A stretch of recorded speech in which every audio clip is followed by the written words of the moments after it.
Secunderabad BRS MP అభ్యర్థి పద్మారావు గౌడ్కు ఎన్ఆర్ఐలు మద్దతు ప్రకటించారు. బీఆర్ఎస్ ఎన్ఆర్ఐ వ్యవస్థాపక అధ్యక్షుడు అనిల్ కూర్మాచలం ఆధ్వర్యంలో పలువురు ఎన్ఆర్ఐలు పద్మారావు గౌడ్ని తన నివాసంలో కలుసుకుని మద్దతు ప్రకటించారు. పజ్జన్నకు హైదరాబాద్ ప్రజలతో ప్రత్యేక అనుబంధం ఉందన్న అనిల్ కూర్మాచలం పజ్జన్నను భారీ మెజారిటీతో పార్లమెంటుకు పంపాలని ప్రజలకు విజ్ఞప్తి చేశారు. ఢిల్లీ నుంచి ఢిల్లీ పోవాలి మీరు. జై పజ్జన్న. ఢిల్లీ నుంచి రాష్ట్రం దానికి అయితే ఆల్రెడీ వచ్చినాము. కోరుకుంటా ఉన్నారు అందరు కూడా, ఎన్ఆర్ఐలు కానీ ఎవరు మాట్లాడినా మరి మొన్న మాట్లాడింది కదా వాళ్ళతో కూడా, ఎవరైనా కానీ కంపల్సరీ అన్న పోవాలి, కంపల్సరీ మంచిగా ఉంటుంది. సికింద్రాబాదే ఫస్ట్.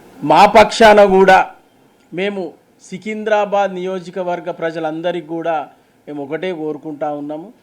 మాకంటే ఎక్కువగా పద్మారావు గారి గురించి కానీ, అంటే మేము అందరం ప్రేమగా పిలుచుకునే పజ్జన్న గురించి మేము వచ్చి కొత్తగా చెప్పాల్సిన అవసరం ఏం లేదు. ఎందుకంటే వాళ్ళు ప్రజల మనిషి, ఒక ఉద్యమకారుడు.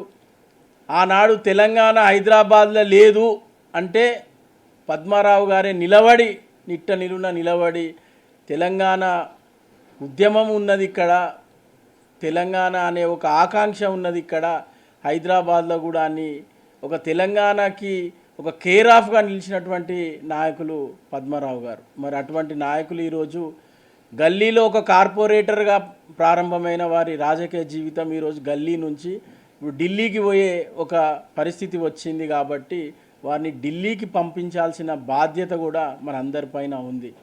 ఖచ్చితంగా ఈ పార్లమెంట్ ఎన్నికల్లో బీఆర్ఎస్ పార్టీ అభ్యర్థులు మనకు గెలవాలి, ఖచ్చితంగా గెలవాలి. ఇప్పుడే మనకి అవసరం ఎక్కువ ఉన్నది. కేంద్రం నుండి కూడా మనకు రావాల్సిన ఏమన్నా ఉంటే కూడా ఢిల్లీలో పార్లమెంటు వేదిక ద్వారా మన ఎంపీలు ఉంటేనే కొట్లాడతారు. వీళ్ళు ఎవ్వరు కాంగ్రెస్ వాళ్ళు కానీ బీజేపీ వాళ్ళు కానీ ఏనాడు తెలంగాణకి ఇది కావాలని అడిగిందే లేదు, వాళ్ళు చేసిందే లేదు.